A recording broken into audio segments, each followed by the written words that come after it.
Okay, 1 second, Jimmy said before he filled his lungs with a fresh burst of marijuana smoke. Haley waited. Okay, so I had this idea about a sexual predator who goes after a person who turns out to be a monster, Jimmy started. Boy or girl? Don't know yet.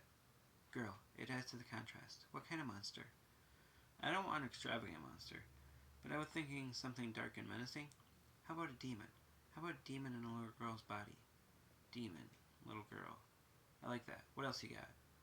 Haley slid off the sink and started to rub her temples as she let the ideas flow into her head like lightning in a storm, waiting for the right bolts to strike the right places for a story to form in her mind. Okay, I got it, Haley said after a few moments. Hit me, Jimmy said as he prepared to take another hit.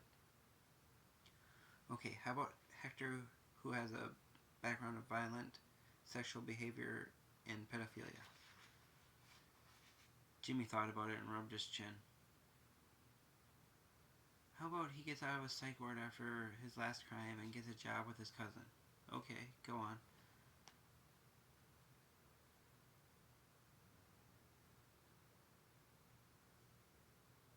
So Hector and his cousin load ice cream trucks? Yeah, okay. Say one day, maybe one of the drivers could get sick. Maybe Hector offers to drive the truck. Maybe his boss reluctantly agrees because he has no other choice, and thus makes said questionable decision. I love the way your brain works, Haley. I'm not done. So say Hector does the route, and he even tries not to indulge in his sinister urges. You know, he does a good job keeping his demons at bay all day. But then, at the very last stop, he sees a little girl, all alone with a Hello Kitty backpack. It's starting to get dark. The wind is rising, and fall leaves rustle along in the grass behind the girl. We'll call her Emily. I like that name, Jimmy said. Anyway, Hector could make absolutely sure no one was around, and then invite Emily into the back, where the special ice cream is. Can I do the ending? Jimmy asked. Sure, you got this. The next day, they find the ice cream truck abandoned. They don't find the little girl. The only thing authorities do find is Hector's severed head, sitting snug between the bomb pops and the ice cream sandwiches. That is exactly where I was about to go with it.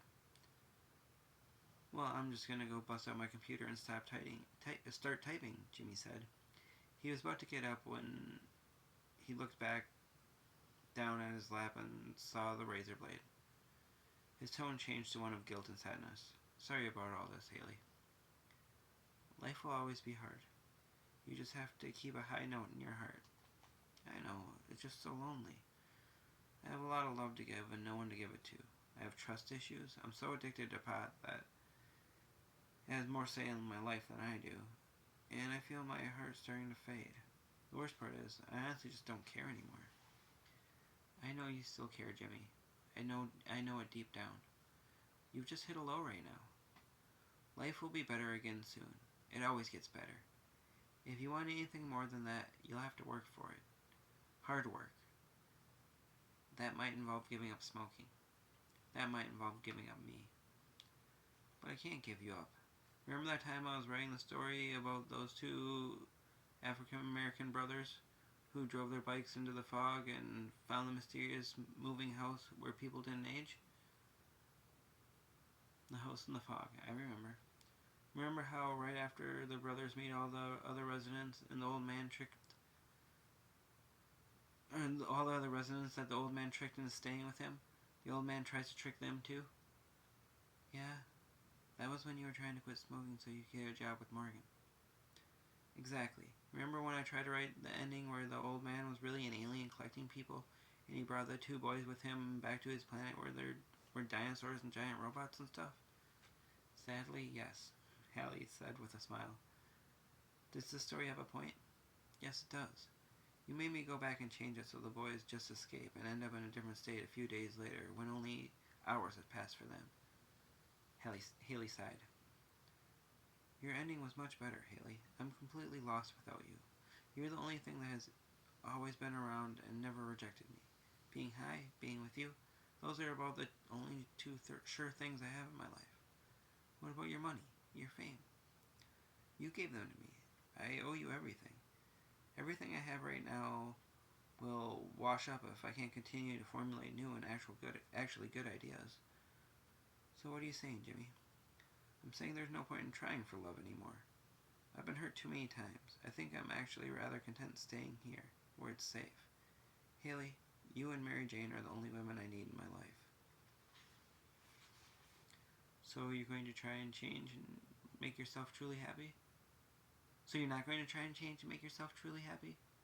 No, I suppose I'm happy in my own way. Then no more razor blades in motel bathrooms? No more razor blades in motel bathrooms, Jimmy said while looking up at Haley and shaking his head. Promise? Haley said and extended her pinky out toward him. I promise, Jimmy said, completing the pinky swear with his own appendage. Good.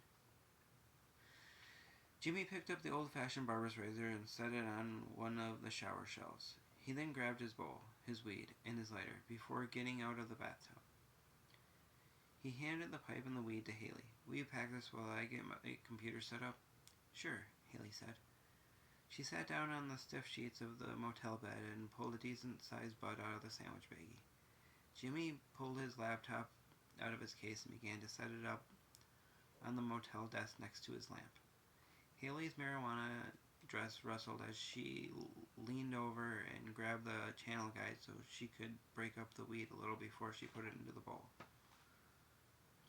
So, things are never going to change, Jimmy asked glumly as he pressed the power button on his laptop. Not unless you make them. Jimmy pondered the thought for a moment. Change was unpredictable and frightening. So was responsibility. He was satisfied sitting in the shadows and creating characters with Haley.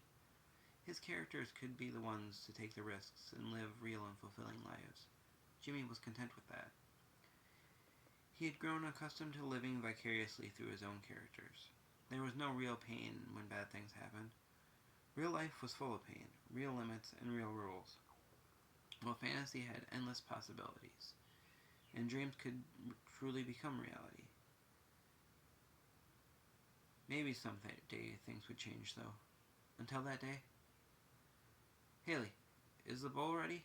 I'm ready to write. Yep, it's right here. Now, what's that name of the story from earlier? Jimmy asked as he took a hit off his piece. How about Bloody Sunday? Sunday, like the ice cream. I love it, Jimmy said as he exhaled his hit and began to type. The end.